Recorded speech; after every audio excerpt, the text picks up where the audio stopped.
لا حول ولا قوة إلا بالله العلي العظيم.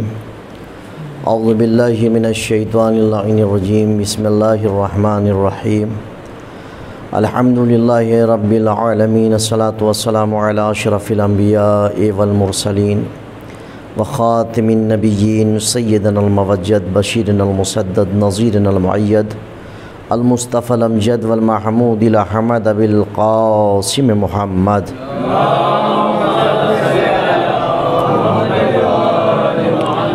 وعلى أهل بيته الطيبين الطاهرين المعصومين ولعنة الله على أعدائهم أجمعين من الآن إلى قيام يوم الدين.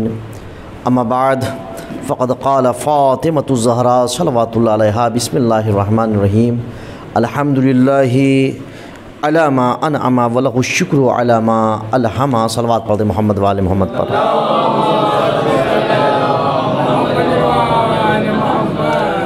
سب سے پہلے تو آپ حضرات سے ایک گزارش ہے، علیکم السلام ورحمۃ اللہ، کہ ہمارے بہنوئی کا آج ایکسیڈنٹ ہو گیا ہے. آپ سب ان کے حق میں دعا کریں کہ پروردگار عالم انہیں شفا عطا کرے. چوٹ دماغ میں کافی آئی ہے، ابھی تک ہوش نہیں آیا ہے، اور ڈاکٹرز کہہ رہے ہیں 10 دن کم سے کم لگیں گے ہوش آنے میں. تو آپ سب سے میری التجا ہے کہ مصائب کے دوران ضرور دعا کر دیجیے گا کہ پروردگار عالم بحق بیمار کربلا انہیں شفائے کامل و عاجل عطا کرے. اور بھی جتنے مریض مرض میں مبتلا ہیں، پریشان ہیں، ان سب کے لیے بھی دعا کریے کہ پروردگار عالم سب کو شفائے کامل و عاجل عطا کرے. ایک صلوات پڑھ دیں محمد والے محمد.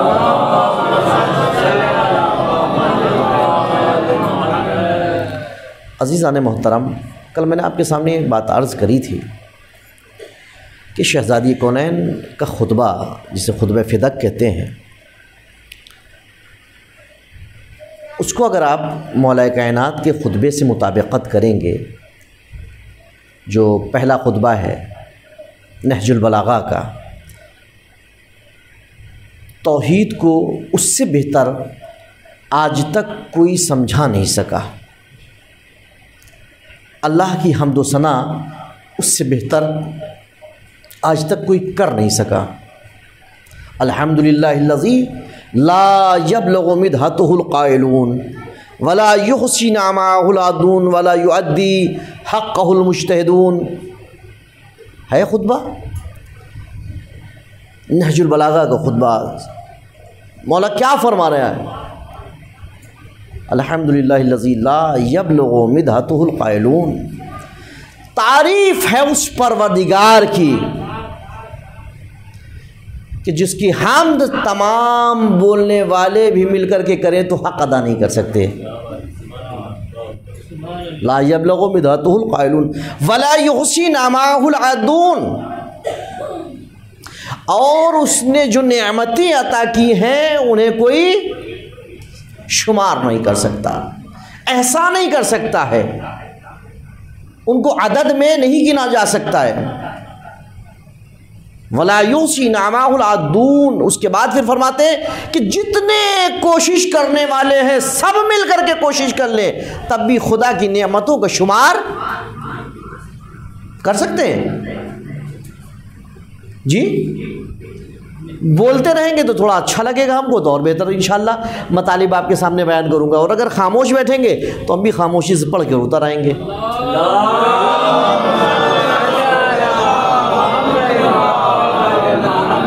تو تھوڑا سا بولتے رہیں تو زیادہ بہتر، اس سے حوصلہ ملتا ہے. اور یہ مجھے محسوس ہوگا کہ واقعی ہماری بات آپ تک پہنچ رہی ہے، آپ توجہ سے سن رہے ہیں. اور واقعی اگر خطبہ نہیں سننا چاہتے ہیں تو میں کل سے اپنا موضوع بدل دوں گا، مجھے کوئی مسئلہ نہیں ہے.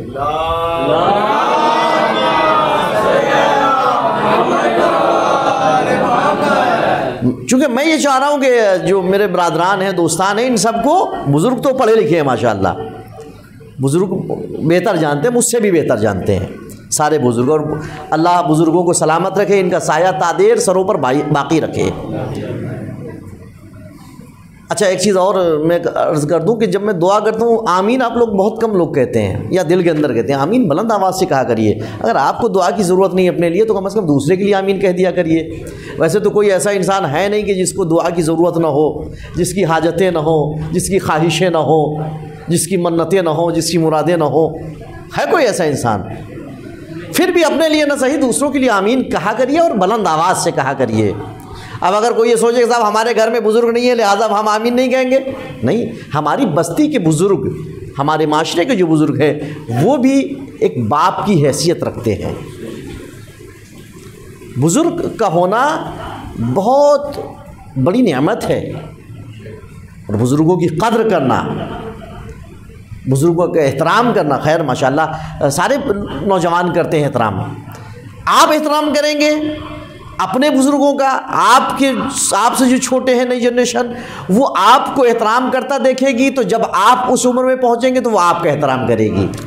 لیکن اگر آپ نے احترام نہیں کیا تو آپ سے بعد والی جو جنریشن ہے وہ آپ کو دیکھے گی اچھا احترام نہیں کیا جاتا، اس کا مطلب ہے تو آپ کا بھی احترام نہیں ہوگا.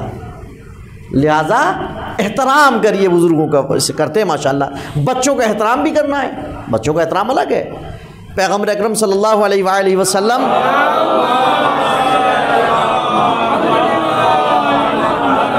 بچوں کا احترام کرتے تھے، بچوں سے پیار سے پیش آتے تھے، خندہ پیشانی سے پیش آتے تھے، ہنستے تھے، مسکراتے تھے، حتیٰ کھیلتے بھی تھے.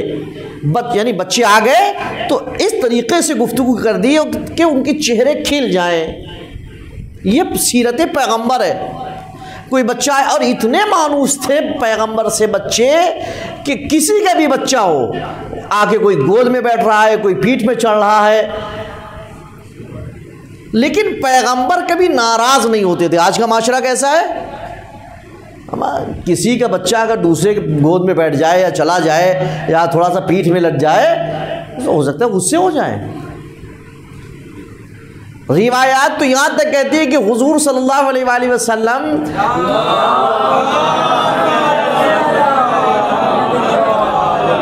کے لباس کو ایک بچے نے، ایک انصار کا بچہ تھا، اس نے نجس کر دیا.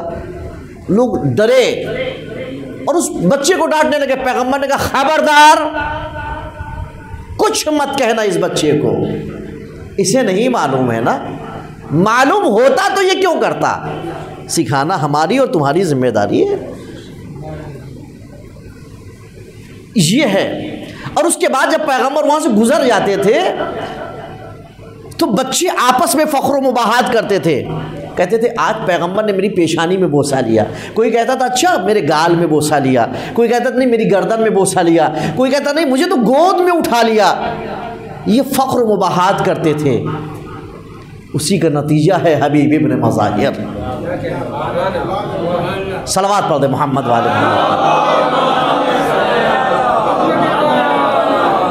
لیکن ہمارے یہاں کا معاشرہ بڑا عجیب ہے. حتیٰ پیغمبر نے حکم دیا ان کو مسجد میں بھی لے کر کے آؤ. لیکن یہاں تو مجھے اتنا نہیں علم ہے کیونکہ تعداد بھی کم ہے، لیکن بڑی بڑی جگہوں میں جہاں مسجدیں بڑی ہیں اور مومنین زیادہ ہیں وہاں نماز میں اگر کوئی بچہ آ گیا، عموماً گھر میں بھی ہوتا ہے، اگر کسی بچے نے ڈسٹرب کر دیا تو ڈانٹنے لگتے ہیں. پیغمبر نے خبردار کیا ہے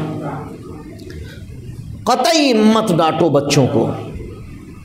اگر وہ عبادت کرتے ہوئے دیکھیں گے نہیں تو سیکھیں گے کیسے؟ آپ جب ان کو دور ہٹا دیں گے تو عبادت کا طریقہ کیسے سیکھیں گے؟ وہ آپ ہی سے سیکھیں گے، گھر کے بزرگوں سے سیکھیں گے، اپنے سے سینئر سے سیکھیں گے، چاہے وہ مسجد میں ہو اور چاہے گھر میں ہو. قطعی ان کو ڈانٹ کر کے مت بھگائیں، بلکہ ساتھ میں ایسے ان کو رکھیں تاکہ وہ عبادت کو سیکھ سکیں،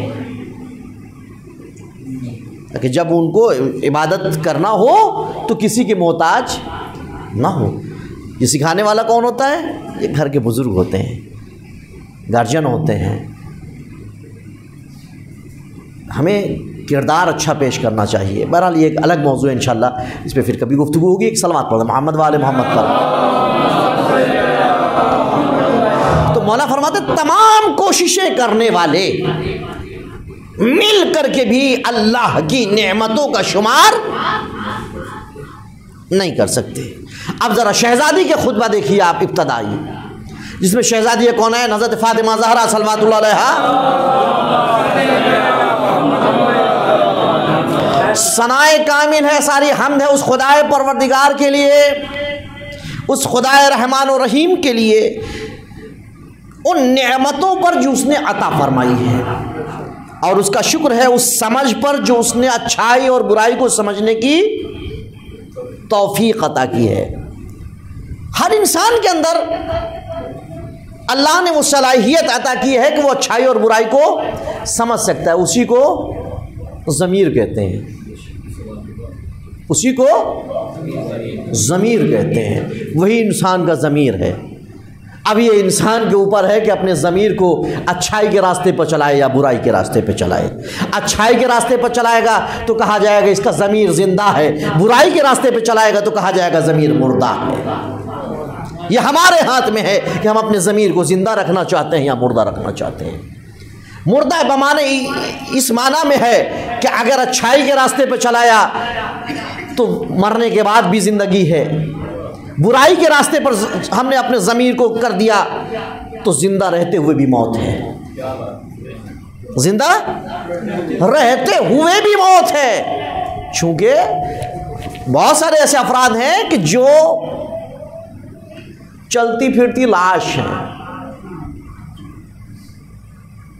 بہت سے ایسے لوگ ہیں ظاہراً وہ انسان لگ رہے ہیں لیکن در حقیقت چلتی پھرتی لاش ہے۔ کیوں؟ اس وجہ سے کہ انسان کبھی متوجہ ہی نہیں ہو پاتا اپنے روح کے اور اپنے ضمیر کے علاج کے لیے جسمانی طور پر ایک صلوات پڑھ دیں محمد والے محمد پر۔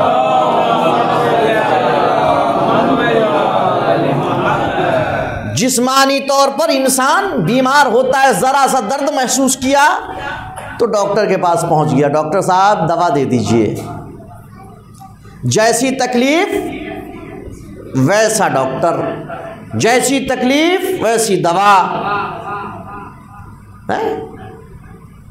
اور اگر روح بیمار ہوئی تو اس کا بھی تو علاج ہوگا۔ روح کی علاج کے لیے کس کے پاس جاتا ہے؟ ہر انسان کے اندر وہ صلاحیت ہی نہیں ہے کہ وہ اپنی روح کی بیماری کا پتہ لگا سکے، اور مومن کی علامت یہ ہے کہ وہ اپنے روح کی فکر میں ہو کہ وہ اس کو کب کس چیز کی ضرورت ہے، اس کو کون سی غذا کی ضرورت ہے، اس کو کون سی دوا کی ضرورت ہے۔ جسم اگر بیمار ہوتا ہے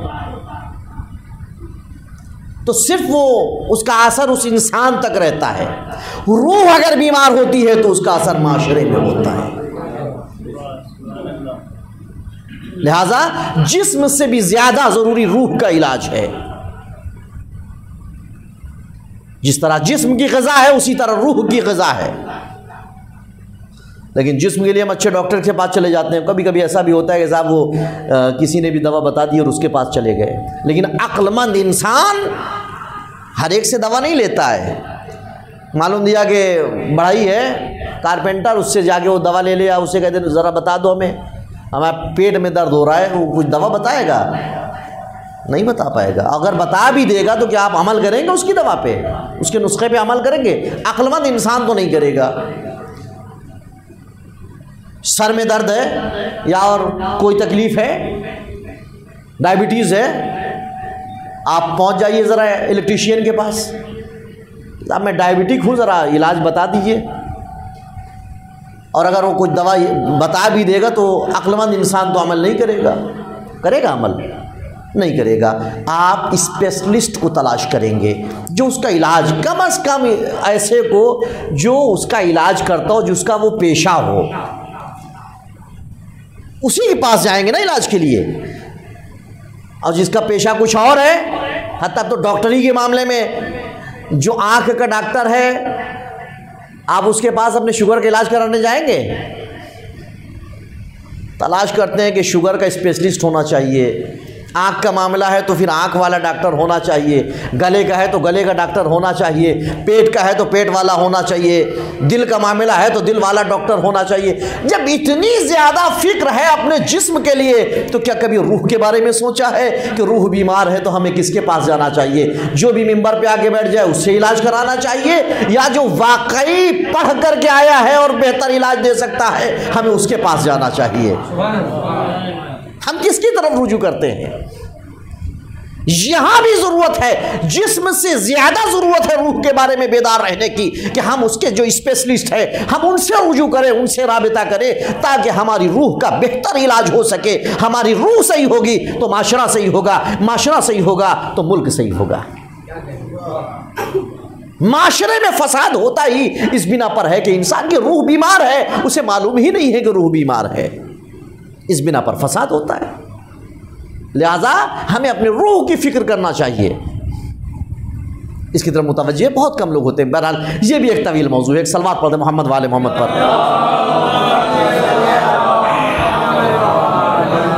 اس کی ثنا و توصیف ان نعمتوں پر جو اس نے پیشگی عطا کی ہے، وہ نعمتیں جو اللہ تعالیٰ سوال کے بغیر از خود عطا کرتا ہے۔ وہ نعمتیں، دو نعمتیں، ایک نعمت ہوتی ہے جو مانگ کر کے ملتی ہے، اور ایک بغیر مانگے۔ تو ہم تو ساری نعمتوں کا شکر ادا کریں گے، شہزادی کریں گے ان نعمتوں کا شکر جو اس نے پیشگی بغیر مانگے دیا ہے۔ بچپنے میں کیا ہمیں مانگنے کی صلاحیت ہے؟ ہم بول نہیں سکتے، ہم ماں سے تو مانگ نہیں سکتے، خدا سے کیا مانگیں گے؟ اس وقت بھی اس نے دیا، شکم میں ہے مانگ نہیں سکتے تب بھی اس نے دیا ہے۔ اب سوچیں ذرا کہ خدا سے ہم کتنا غافل ہو جاتے ہیں کہ وہ پروردگار جو شکم مادر میں بغیر مانگے، جب ہم بولنے کی صلاحیت نہیں رکھتے، ابھی تو زبان بھی صحیح سے نہیں، ابھی تو وجود بھی صحیح سے نہیں بنا ہے، لیکن غذا کی ضرورت آن پڑی ہے تو ہمیں غذا دے دیتا ہے۔ اس وقت جب ہمیں وہ بھوکا نہیں رکھتا، دنیا میں آنے کے بعد ہمیں بھوکا نہیں رکھتا، ہم مانگنے کی صلاحیت نہیں رکھتے، ہم بول نہیں سکتے، ہم اٹھ نہیں سکتے، چل نہیں سکتے، کروٹ نہیں بدل سکتے، پھر بھی وہ ہمارے رزق کا انتظام کرتا ہے، تو کیا اب ہمارے رزق کا انتظام نہیں کرے گا؟ ہم جو شکوہ کرتے ہیں پروردگارہ ہمارے رزق میں کمی ہے، ہم بہت پریشان ہیں، بہت سارے شکوہ کرنے والے افراد ملیں گے۔ یہ وہ افراد ہیں کہ جنہوں نے بچپنے کو بھلا دیا ہے، جنہوں نے ماں کے شکم میں اس کے احسان کو بھلا دیا ہے۔ جو پروردگار ماں کے شکم میں غذا دے سکتا ہے، کیا وہ اب غذا نہیں دے گا؟ یقیناً وہ رزق دینے والا ہے، وہ رزق سے کسی کو محروم نہیں کرتا ہے، لیکن شکوے بہت ہوتے ہیں۔ کبھی ہم اپنی طرف غور سے نہیں دیکھتے ہیں کہ کہیں ایسا تو نہیں ہے کہ ہماری طرف سے کچھ کوتاہی ہوئی ہو، ورنہ رزق تو اس نے اسے بھی دیا ہے جو کہتا تھا انا ربکم الاعلی،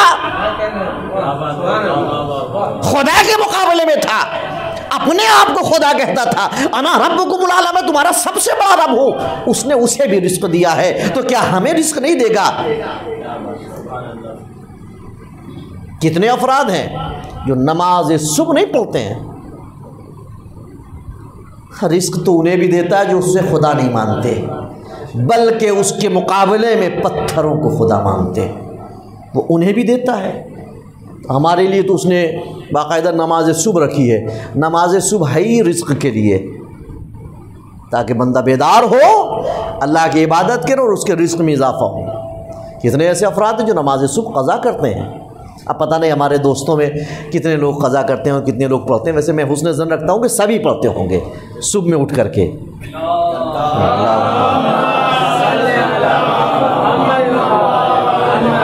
لیکن ایک نقصان بتا دوں آپ کو، اور اس کے بعد اپنی بات آگے بڑھاؤں میں۔ نقصان کیا ہے؟ چھٹے امام جعفر صادق علیہ السلام کے پاس ایک شخص آیا، اور آنے کے بعد اس نے کہا فرزند رسول میں بہت پریشان ہوں اور میں کاروبار کے سلسلے سے دوسرے شہر جانا چاہ رہا ہوں، میں چلا جاؤں؟ امام نے کہا نہیں، یہیں رہو، اللہ تمہارے رزق کا انتظام یہیں کرے گا۔ کچھ دن کے بعد وہ دوبارہ آیا، پھر کہا فرزند رسول پریشانی دور نہیں ہوئی بلکہ پریشانی میں اور اضافہ ہو گیا ہے، اجازت ہے میں چلا جاؤں؟ امام نے کہا نہیں، یہی انتظار کرو، اللہ تمہارے رزق کا انتظام یہی کرے گا، تم اپنی کوششیں جاری رکھو۔ اب ایسا بھی نہیں ہے کہ امام نے کہہ دیا ہے تو صاحب آپ ہاتھ میں ہاتھ دھر کے بیٹھ جائیے، کہ نہیں، تم اہتمام کرو، یہاں رہو، صبر کرو۔ تیسری مرتبہ بغیر بتائے وہ امام کو چلا گیا، اور جانے کے بعد وہ کامیاب ہوا، اس نے کافی پیسہ کمایا، اور کافی عرصے بعد وہ امام کی خدمت میں آیا، یہ سوچتا ہوا کہ میں امام سے کہوں گا آپ منع کر رہے تھے 2 مرتبہ، تیسری مرتبہ بغیر پوچھے گیا، دیکھیے میں کتنا کامیاب ہو گیا، کتنا میں نے پیسہ کما لیا۔ آگے کھڑا ہوا مسکرا رہا تھا، امام نے کہا تو یہی سوچ رہا ہے نا کہ تم مجھ سے کہے گا کہ میں نے پیسہ کما لیا، آپ سے اجازت کے بغیر گیا اور میں کامیاب ہو گیا؟ کہاں فرزند رسول، آپ کو کیسے معلوم؟ کہا اس کا مطلب یہ ہے کہ تجھے میری معرفت ہی نہیں ہے۔ صلوات پڑھتے محمد وعلی محمد پر۔ اس کا مطلب یہ ہے کہ تجھے میری معرفت ہی نہیں ہے، ورنہ تو یہ سوال ہی نہ کرتا۔ ہم تو انسان کے دلوں کی بات سے بھی آگاہ ہیں۔ کہا یہ بتا، تو نے پیسہ کمایا، کیا کبھی تیری 2 رکعت نماز فجر قضا ہوئی ہے؟ صبح کی نماز قضا ہوئی کیا؟ یاد نہیں۔ کہا غور کرو، غور کیا، کہنے لگا ہاں فرزند رسول 1 دن کی نماز صبح قضا ہوئی ہے۔ کہا بس تو نے جتنی دولت کمائی ہے یہ ساری دولت اس 2 رکعت نماز کی جبران نہیں کر سکتی، ہم پلہ نہیں ہو سکتی۔ یعنی جو نقصان ہوا ہے اس 2 رکعت نماز کو وقت پہ نہ پڑھنے کا، اس کی بھرپائی تیری یہ دولت نہیں کر سکتی ہے۔ لہذا یہ مت سوچے کہ صاحب ہم کامیاب ہیں، نماز چھوٹ رہی ہے، صبح کی نماز دوپہر میں پڑھ لیں کوئی مسئلہ نہیں، دوپہر ظہر کی نماز ہم شام میں 5 بجے پڑھ لیں کوئی مسئلہ نہیں ہے، غلط ہے۔ کوشش کریے کہ نماز اول وقت، فجر کی نماز تو ہر انسان اول وقت پڑھ سکتا ہے، ہر انسان وقت پہ پڑھ سکتا ہے، کبھی اس سے غافل نہیں ہونا چاہیے۔ عزیزان کہیں بھی ہم جائیں ضرور پڑھیں، یہ ہمارے رزق میں اضافے کا باعث ہے۔ اور اس کے بعد خداوند عالم کی بارگاہ میں دست دعا کو بلند کریں۔ دعا جو نہیں مانگتا ہے، بعض لوگ ہیں جو جلدی جلدی نماز پڑھی اور بس سجدہ کیا اور چلتے بنے، اسے تو تسبیح پڑھنا چاہیے، تسبیح فاطمہ زہرا صلوات اللہ علیہا،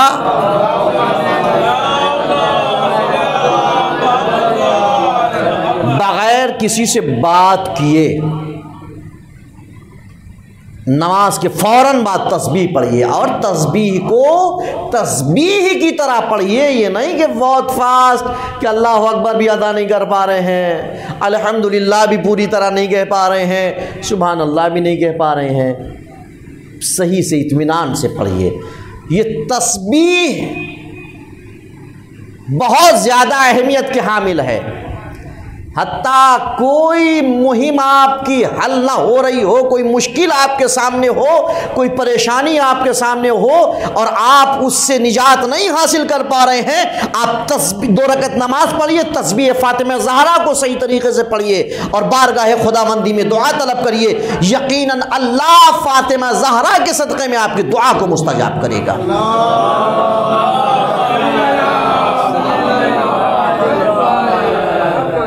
یقیناً دعا مستجاب ہوگی، یہ بالکل باقاعدہ کتابیں لکھی گئی ہیں تسبیح فاطمہ زہرا کے حوالے سے۔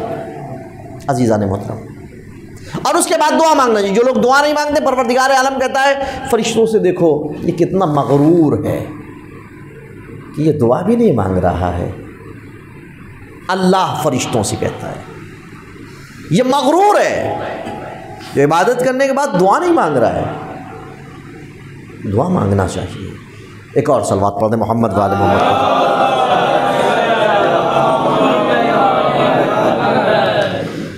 وہ نعمتیں جو اللہ نے بغیر مانگے از خود عنایت کی ہیں، دعائے رجبیہ میں آیا ہے جملہ کہ اے وہ ذات جو اسے بھی عنایت کرتا ہے جس نے نہ سوال کیا اور نہ اس کو پہچانا۔ دونوں کو، یعنی جس نے مانگا نہیں اسے بھی دے دیا اور جس نے اسے پہچانا نہیں اسے بھی دے دیا۔ تو ہمیں آپ کو تو معرفت ہے خدا کی، کیا خدا ہمیں نہیں دے گا؟ بس شرط یہ، میں نے اس سے پہلے بھی جب پڑھا تو میں نے کہا تھا، شرط ہے کہ ہم بارگاہ خداوندی میں اپنی پریشانی رکھیں، لوگوں کے سامنے نہ رکھیں۔ انسان ہنسے گا، خدا نہیں کرتا ایسا، خدا مشکل سے نکالے گا اور کہیں اپنا نام نہیں کرتا ہے۔ انسان تو آپ کی مدد کرے گا تو 10 جگہ اپنا نام کرے گا، کہیں خدا کہتا ہے میں نے کیا؟ یہ آپ کے اوپر ہے کہ اس کا شکر ادا کر کے بتائیے کہ یہ جو کچھ بھی ہے یہ میرے رب کی طرف سے ہے، میرا وجود بھی میرے رب کی طرف سے ہے۔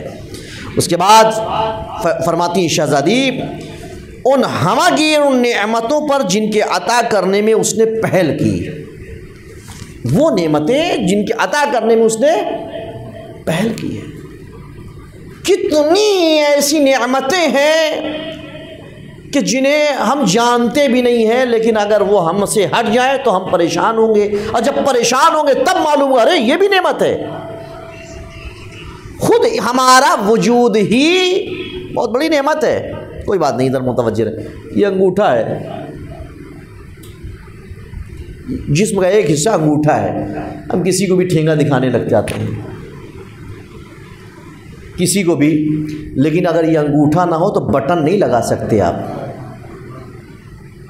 لگا سکتے ہیں؟ نہیں، جسم کی کوئی ایسی چیز نہیں ہے جو اللہ نے بیکار بنائی ہو، ہر چیز کا ایک سبب ہے، ایک ریزن ہے۔ یہ ان سے پوچھئے جن کے پاس کوئی بھی چیز کم ہے۔ آنکھ کی اہمیت وہی بتائیں گے جن کے پاس آنکھ نہیں ہے، ہاتھ کی اہمیت وہ بتائیں گے جن کے پاس ہاتھ نہیں ہے، پیروں کی اہمیت وہ بتائیں گے جو چلنے سے معذور ہیں، کان کی اہمیت وہ بتائیں گے جو سننے سے معذور ہیں، زبان کی اہمیت وہ بتائیں گے جو بولنے سے قاصر ہیں۔ ایسا ہے یا نہیں ہے؟ تو جو ہے ہمارے پاس ہم اس کا شکر ادا کریں۔ پروردگارا تیرا کرم ہے، اس سے بڑھ کر کے کیا ہے کہ تو نے پورا وجود سالم عطا کیا ہے، اور اس وجود سالم کے ساتھ ساتھ تو نے قوت عطا کی ہے، بہت بڑی نعمت ہے۔ باقی اس کی نعمتوں کا شمار ممکن نہیں ہے۔ اچھا، وہ نعمتیں کون سی ہیں؟ وہ نعمتیں جو سارے انسانوں کو یکساں دیا ہے۔ ہمگیر نعمتیں، ہمگیر یعنی سب کو ایک جیسا، اس میں کسی مذہب، کسی فرقہ، کسی چیز کی کوئی قید و بند نہیں ہے، چاہے وہ مذاہب کا ماننے والا ہو یا ماننے والا نہ ہو، چاہے وہ مسلمان ہو، ہندو ہو، سکھ ہو، عیسائی ہو، یہودی ہو، کوئی بھی ہو، انسان ہے، بس اللہ نے نعمتیں عطا کر دی ہیں۔ یہ ہمگیر نعمت، خالی ان ہمگیر نعمتوں کے لیے انسان شمار کرنے لگ جائے، ساری دنیا کے لوگ بیٹھ جائیں لیکن شمار نہیں کر سکتے۔ اور ان کی نعمتوں کی فراہمی میں فراوانی کرنا۔ اچھا، ایسا بھی نہیں ہے کہ اللہ نے جو نعمتیں ہمگیر رکھی ہیں سب کے لیے ان میں کوئی کمی واقع ہو کہ صاحب لوگ بڑھ گئے ہیں تو نعمتوں میں کمی واقع ہو گئی۔ لوگ بڑھتے جائیں نعمتوں میں اضافہ ہوتا جائے گا، نعمتوں میں کبھی کمی نہیں ہوتی ہے۔ یہ دنیاوی حکومتیں ہیں کہ اگر لوگوں میں اضافہ ہو جاتا ہے تو کوشش کرتے ہیں کہ صاحب انسان کم ہو جائے، تعداد کم کی جائے۔ کیوں؟ ہمارے یہاں وسائل کی تنگی ہو رہی ہے۔ یہیں سے سمجھ لینا چاہیے جو لوگ اپنی طاقت کے آگے خدا کو بھولے ہوئے ہیں کہ یہ انسان کے بس میں کچھ نہیں ہے، وہ خدا وحدہ لا شریک ہے کہ جس کے لاکھ لوگوں میں اضافہ ہوتا رہے لیکن نعمتوں میں کمی نہیں ہوتی، اضافہ ہوتا جا رہا ہے۔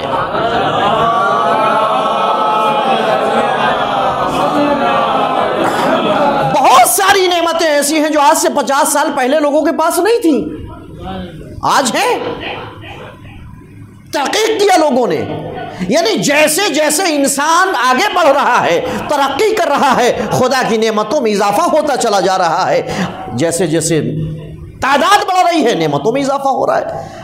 یہ برعکس ہے، دنیا کی لاکھ دنیا کوشش کر لے کہ ایسے کام کر کے خدا کو بھلا دے، لوگوں کو خدا سے دور کر دے، لیکن کبھی ایسا ہو نہیں سکتا ہے۔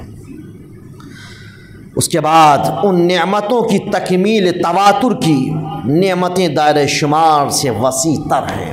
شہزادی کہہ رہی ہے کہ اس کی نعمتیں جو متواتر ہیں، بغیر کسی رکے ہوئے متواتر رکاوٹ نعمتیں آ رہی ہیں، ان کا شمار ممکن نہیں ہے۔ جیسے علی نے کہا ان کا شمار ممکن نہیں ہے، اور ان کی ادائے شکر کی حدود تک رسائی بہت بعید ہے۔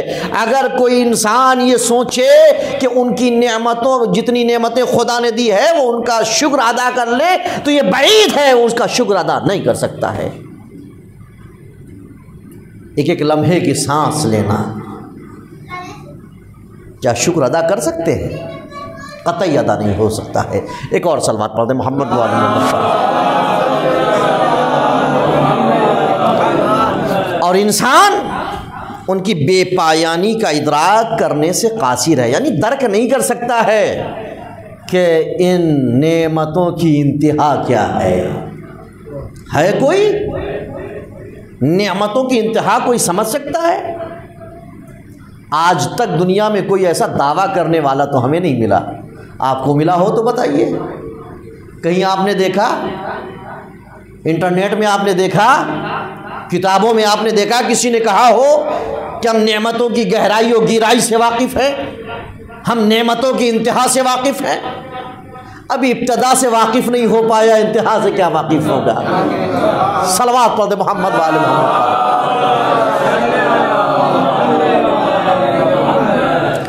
یعنی جو نعمتوں کی ابتدا سے واقف نہ ہو وہ انتہا کیا شمار کر پائے گا؟ اس کے بعد اب دیکھیں قرآن مجید میں پروردگار عالم نے کیا کہا ہے، اگر تم اللہ کی نعمتوں کو شمار کرنا چاہو تو شمار نہیں کر سکو گے۔ جب اللہ کی نعمتوں کا شمار ممکن نہیں ہے تو ان نعمتوں کا حق ادا کرنا یقیناً ممکن نہیں ہے۔ بھائی حق تو وہی ادا کر پائے گا جس کو جانتا ہو کہ اتنا ہے، اتنی نعمتیں ہیں، 100 نعمتیں ہیں، حق ادا کر لے گا ایک ایک کر کے۔ لیکن جن نعمتوں کی تعداد ہی نہ جانتا ہو، جن نعمتوں کا شمار ہی نہ کر سکتا ہو، بھلا وہ ان نعمتوں کا حق کیسے ادا کر سکتا ہے؟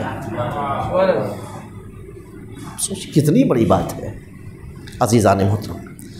یعنی کسی محدود عمل سے لامحدود نعمتوں کا حق ادا نہیں ہو سکتا۔ نعمتیں لامحدود ہیں، حق ادا کسی صورت نہیں ہو سکتا ہے۔ بہت سی ایسی نعمتیں جن کی گہرائی اور ان کی انتہائی حدود انسان کے احاطہ ادراک میں نہیں آ سکتی۔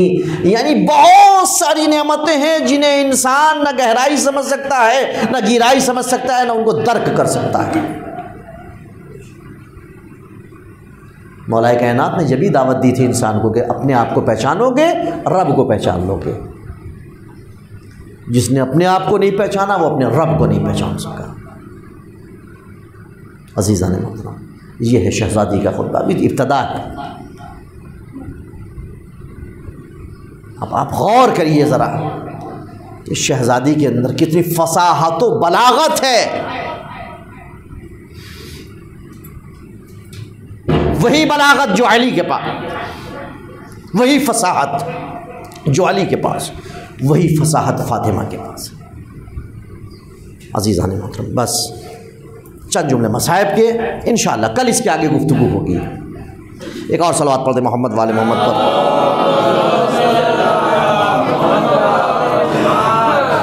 آپ سوچئے ذرا کہ فاطمہ تو الزہراء صلوات اللہ علیہا نے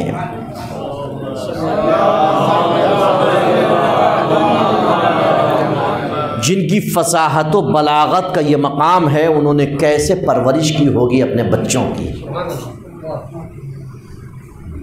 کیسا فصیح و بلیغ بنایا ہوگا، حسنین کی کیا عظمت ہوگی، جن کی فصاحت و بلاغت جن کے ماں باپ کے پاس ہے، بلکہ فصاحت و بلاغت ان کے والدین سے بڑھ کر کسی کے پاس نہیں۔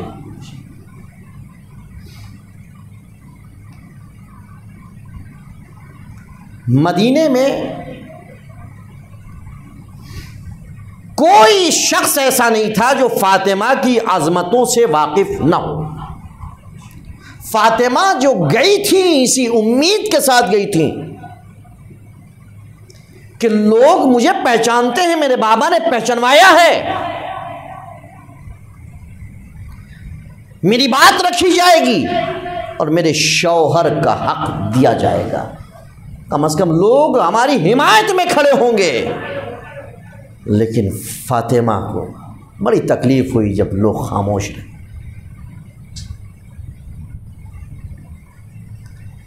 بس وہیں سے ہمت پڑی ہے لوگوں کی کہ جب نبی کی بیٹی کے لیے سب خاموش رہ سکتے ہیں، کوئی آواز نہیں اٹھا سکتا ہے، اب اس ہمت کو دیکھیے علی کے ساتھ کیا ہوا، حسن کے ساتھ ظلم ہوا، حسین کے اوپر ظلم ہوا، مدینہ چھوڑنا پڑا۔ اگر اس دن فاطمہ کے ساتھ سب نے آواز پہ آواز بلند کر دی ہوتی تو آج یہ دن نہ دیکھنا پڑتا۔ بہت بڑا جملہ کہہ رہا ہوں میں، اگر فاطمہ کی آواز میں سب نے لبیک کہہ دیا ہوتا تو دوبارہ کسی کی ہمت نہ پڑتی کہ وہ حسن کے جنازے میں تیر چلائے یا حسین کو مدینے سے نکلنے پہ مجبور کر دے۔ تاریخ کچھ اور ہوتی، لیکن کہا گیا ہے نا کہ جب ظلم کے خلاف جتنی دیر خاموش بیٹھو گے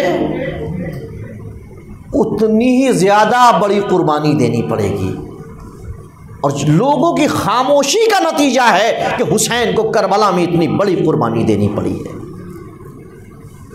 اگر لوگ اتنا خاموش نہ ہوتے تو شاید یہ قربانی نہ دینی پڑتی۔ عزیزان محترم، اب تصور کریں امام حسین نے جب ارادہ کر لیا ہمیں مدینہ چھوڑنا ہے، نانا کی قبر پہ جا رہے ہیں، بھیا کی قبر پہ جا رہے ہیں، اماں کی قبر پہ جا رہے ہیں، ام سلمہ روک رہی ہیں، اہل خانہ روک رہے ہیں، اور افراد خاندان کے افراد روک رہے ہیں، رک جاؤ حسین مت جاؤ، لیکن نہیں، اہتمام ہو گیا۔ عباس تمہاری ذمہ داری ہے سب کو سوار کرنے کی اور سب کے پردے کا خیال رکھنا ہے تمہیں۔ زینب بھی بیویوں کو ڈھارس بندھا رہی ہیں، پریشان نہ ہونا، عباس جیسا بھائی ساتھ میں ہے۔ عباس نے آواز دی، مدینے والوں اپنے گھروں کے اندر رہنا، علی کی بیٹی سوار ہونے جا رہی ہے۔ اللہ، یہ اہتمام زینب نے دیکھا ہوگا تو بڑی ڈھارس ہوئی ہوگی، بڑی قوت ملی ہوگی کہ عباس ساتھ میں، کوئی پریشانی کی بات نہیں ہے، اور وہی ہوا، شان و شوکت کے ساتھ سوار کیا۔ میں کہوں گا آقا عباس آج مدینے میں آپ جس طرح چاہے زینب کو سوار کر دیجئے، جیسے چاہے پردے کا اہتمام کر دیجئے، لیکن ہاں یہ دن زینب کو یاد بہت آئے گا جب لٹا ہوا قافلہ مدینے آئے گا، جب قافلہ کربلا سے چلنے کو تیار ہوگا تو آپ بہت یاد آؤ گے۔ تب زینب آواز دے گی، عباس ارے مدینے سے تو بڑے اہتمام سے لائے تھے، لیکن اے عباس اب پردے کا کوئی اہتمام نہیں ہے، اجرکم اللہ، خدا آپ کو کوئی غم نہ دے۔ 3 محرم ہو گئی ہے عزیزان محترم، قافلہ چلنے کو تیار لیکن آگے نہیں بڑھ رہا ہے۔ معلوم کیا حسین نے، کیا بات ہے؟ کہا اصغر صغرا کی گود کو چھوڑ نہیں رہے۔ حسین گئے، رباب سے کہا لے لو، نہیں آئے۔ زینب سے کہا اصغر کو صغرا کی گود سے لے لو، نہیں آئے۔ کلثوم سے کہا لے لو، نہیں آئے۔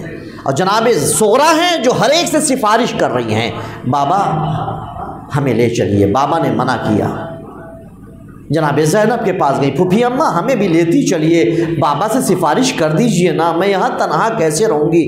آپ سوچئے ذرا، چھوٹی بچی ہے، چھوڑ کر کے جانا حسین پہ کیا بیت رہی ہوگی؟ ایک باپ ہی سمجھ سکتا ہے اس بات کو۔ اماں کے پاس گئی، اماں میں پریشان نہیں کروں گی آپ کو، اے اماں میں اصغر کا خیال رکھوں گی، مجھے اپنے ساتھ لیتے چلیے۔ سب کے پاس جا کے سفارش کر رہی ہیں، چچا عباس کے پاس پہنچی ہے، چچا عباس ارے آپ تو سفارش کر دیجئے بابا سے، مجھے لے چلے، میں یہاں کس کے سہارے جیوں گی؟ جب کوئی جواب نہ ملا تو اصغر کو لے لیا اپنی گود میں۔ اب اصغر بہن کے گود کو نہیں چھوڑ رہے ہیں، لیکن ہاں عزیزان محترم ایک منزل آئی جب حسین نے دیکھا کہ اصغر کسی کے پاس نہیں جا رہے ہیں، بہن صغرا کی گود کو نہیں چھوڑ رہے ہیں۔ حسین نزدیک آئے، کان میں کچھ کہا، اس چھوٹے سے بچے نے بہن صغرا کے چہرے کو دیکھا اور ہمک کر کے حسین کی آغوش میں آ گیا۔ عجب نہیں کہا ہو اصغر، ارے محضر کربلا میں تمہارا بھی نام ہے، تمہارے بغیر کربلا مکمل نہیں ہوگی۔ بس عزیزان محترم اصغر نے جو یہ سنا حسین کی آغوش میں آ گئے، قافلہ چل دیا۔ صغرا اسی مقام پر بیٹھ گئی، لیکن بعض لوگ کہتے ہیں نہیں، بعض عالم کہتے ہیں کہ صغرا پیچھے پیچھے چلی ہیں۔ ایک عالم دین، ایک ذاکر ہے، انہوں نے بیان کیا، کہا کہ صاحب مدینے سے کافی دور ایک مقام ہے جسے مقام صغرا کہتے ہیں۔ ایک کوئی ڈرائیور تھا، یہ زیارت کرنے کے لیے گئے تو ان کو لے کر کے گیا، آئیے ایک مقام دکھاتے ہیں۔ کہا کون سا مقام ہے؟ کہا چلیے تو صحیح۔ کافی دور گاڑی چلی، گاڑی سے رکنے کے بعد اس نے اشارہ کیا، کہا وہ مقام ہے۔ کہا کون سا مقام ہے؟ کا مقام صغرا ہے۔ کہا میں سمجھا نہیں۔ کہا ابھی بھی نہیں سمجھے، جب یہ قافلہ حسین کا چل دیا تھا نا تو صغرا اس قافلے کے پیچھے پیچھے چلتی رہی، اتنی دور پیدل تو آ گئی صغرا قافلے کی سہارے، لیکن اب واپس کیسے گئی ہوگی؟ ارے یہ صغرا جانے اور خدا جانے۔ اسی مقام پر عالم بیٹھ گئے، اے میرے اللہ، ارے صغرا پہ یہ کیسے بیتا ہوگا؟ صغرا نے کیسے خدا حافظ کہا ہوگا؟ کیسے واپس مت؟ الا لعنت اللہ علی القوم الظالمین وسيعلم الذین ظلموا ای منقلب ینقلبون۔ پروردگارہ ہماری اس قلیل سی عبادت قبول فرما، ساری دنیا کو اس وبا سے نجات عطا فرما۔ جناب شکیل مہدی صاحب کو بحق جناب صغرا شفاء کامل و عاجل عطا فرما، اور بھی جو مومنین مومنات بیمار ہیں ان سب کو شفا عطا فرما، حاضرین کی حاجات پوری فرما، پریشان حال کی پریشانیوں کو دور فرما، امام کے ظہور میں تعجیل فرما، ہم کو ان کے امان و انصار میں شمار فرما۔ ربنا تقبل منا انک انت السمیع العلیم۔ ماتم حسین۔